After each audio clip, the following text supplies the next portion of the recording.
The familiar sights and smells of the grasslands were far behind, like a distant dream that still ached in the waking mind. Warren tried to shake off the feelings of anxiety that burnt through him like bushfire on the savannah. It did no good to be anxious now, not when he had so few options left. As he struggled on up the slope over the next hill, he thought for a moment he heard the call of his herd, their welcoming bellows drawing him on. But that could not be so. The herd was gone now, long gone, and Warren trod this path alone. As his foreclaws tensed against the uneven ground, he felt a spasm of pain in his chest and saw a drop of blood burst in a slash of crimson on the dry, arid slope beneath him. He had knocked the spear loose from his side earlier in the day, but the wound was deep, and the longer he ran, the more his rib ached. That was not the real concern, however. The real concern was that so long as he left a trail of blood behind him, the hunters could follow in his wake. Already he had come so far from everything he knew, running into unknown territory. With his aching body and tortured mind, Warren questioned how much further he could go. But there was no choice for him. None at all. Either he ran, or he died. And he was not quite ready to lie down yet. As he shambled up over the rocky ground, Warren became aware of a smell in the air, a scent that made him gag with sudden, overwhelming need. Water. There was water nearby. It had been so long since he had last had the opportunity to drink. Carefully he sniffed the air and threaded his way down a gully in the direction it led. The thought of cooling liquid in his mouth filled Warren with an almost overwhelming desire. He wanted to run toward the life-giving liquid, but he restrained himself cautiously. Water always attracted many animals, and they would fight over it tooth and claw. The hunters watched such places too, ready with their blades and spears, ready to kill his herd and eat their flesh and wear their skins. Warren shuddered at the horror of the thought and remembered once again the comfort of his family, their heady scents, the bellowing of their cries across the plains, the warmth of them at night, the feeling of belonging. All that was gone now. Now he was alone. As he paused, Warren felt a weakness steal across his body that was almost enough to lay him down where he was, but the thirst kept him upright. Water was close, and if he was to die, he vowed that at least he should not die thirsty. Slowly, Warren shuffled down the slope to the tiny, muddy pool that lay below. Many footprints littered the edges of it, testament to the desperation of so many creatures. As he neared the spot, Warren saw that he had been right to be cautious. There by the pool stood a figure. He was alone, staring up toward Warren, and behind him was a blue tree. There was a hole in the tree, and from within it there came a blazing light and the sound of humming, like bees around a hive. There were no branches on the tree. It was short and squat, more like a stump, and a small light glowed from its top like the embers of a fire. All in all, it was the strangest tree Warren had ever seen. The man who stood before it was stranger still. At first Warren thought he was a hunter, but he quickly realized that the man did not smell like a hunter. He wore skins, that was true, but they were of no animals Warren had ever scented before. In some ways this man smelt more like the black rock or the red sand of the earth than of any living thing. He seemed old, impossibly ancient. Most important to Warren, he was not armed and did not make any motion to attack. "Please," the man of the blue tree said quietly, "don't be afraid. I don't mean you any harm. I've been waiting for you." The shock of hearing the man speak words that he could understand took a moment to wear off on Warren. When he was finally able to, he bellowed out his reply, an incredulous question. "How can you speak like one of the herd?" "I can speak," the man replied quietly, "and you can hear. My TARDIS makes it possible for us to communicate." Warren did not understand the word TARDIS, but the man motioned as he spoke, and it became immediately obvious that this was the name of the blue tree. "Are there many like you?" Warren asked. I have not travelled to this place before. Are there others that can speak through the blue tree in the voice of the herd?" There was a sadness in the reply when it came, a sadness Warren understood only too well. "No," the man sighed.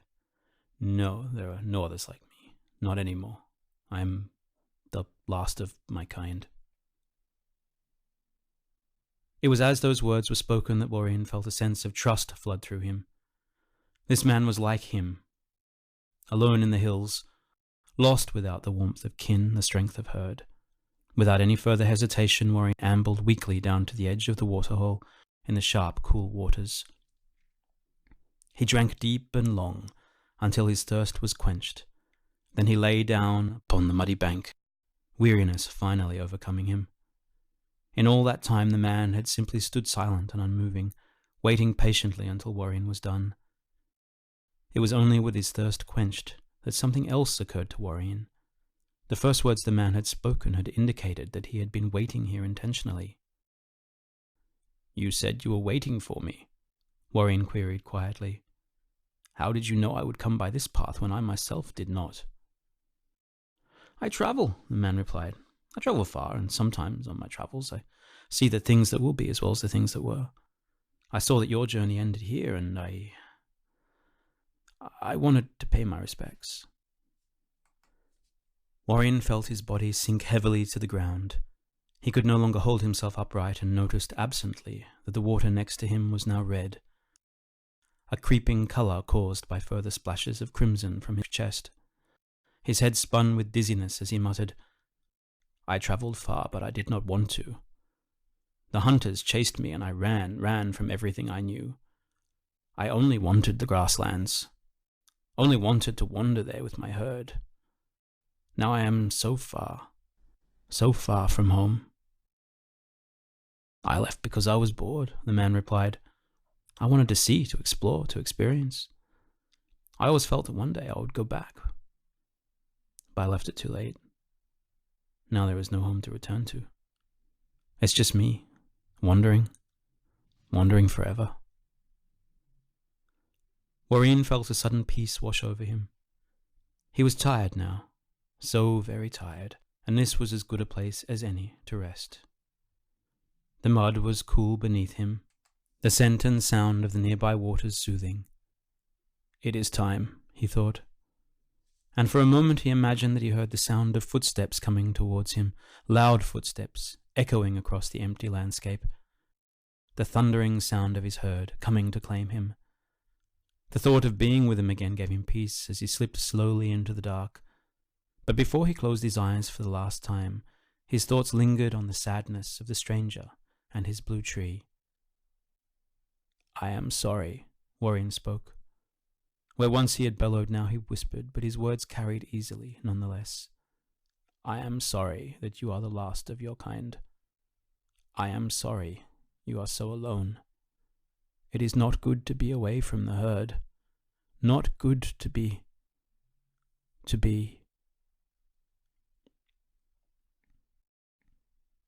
The man stood quietly, waiting patiently for Warren's words to continue, but after a time it became apparent they would not. The man sighed deeply before walking around the waterhole to stand over the body of the vast shaggy beast. It lay peacefully in the cool mud, unmoving as the man knelt by its side and gently stroked its hair. "I'm sorry too," he said, lingering a moment longer, looking contemplatively upon the creature he had come here to see. After a time he straightened, slowly, then walked back to the blue tree. Its trunk folded in behind him, cutting off the blazing light as well as the sound of buzzing. Moments later, the light at the top of the trunk began to flash in earnest, and a strange, keening cry went up as the tree began to fade away from sight. It was as though it had never been there, as though it had never existed at all. There was only quiet then, and peace, as the slowly cooling corpse of the last living Diprotodon sank slowly into the mud.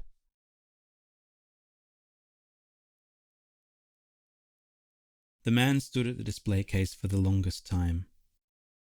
All around him people came and went, scurrying this way and that, while he stood unmoving over the fossil display. He looked out of place in this centre of academia with his close-cropped hair and long black coat, but no one paid the slightest attention to him. They slipped by as if in fast motion around him while he stood as still as a rock, staring. Beneath the display case before him was a sign that had been erected by the museum. In big bold lettering it read, De Prototon Optatum. Beneath the name were the further words, Here on display is the most complete skeleton known to exist for the Diprotodon, found at Tambar Springs in New South Wales. The hole visible in the rib has been tentatively identified by Australian Museum paleontologists as caused by a spear wound, a rare example of proof that this animal was hunted by humans. The final words at the very base of the sign spelt with finality, This species became extinct some 25,000 years ago. As the man looked down, he caught a glimpse of his profile, reflected back at him from the glass cover of the display case. His rounded head and prominent ears were briefly overlaid on the carefully arranged fossil remains of the Diprotodon. Everything has its time, the doctor whispered to himself, and everything dies. But whether he was talking about Warren or himself, even he could not be sure. Finally he turned and stalked away through the museum, swiftly disappearing into the crowd. No one noticed him, and he did not look back.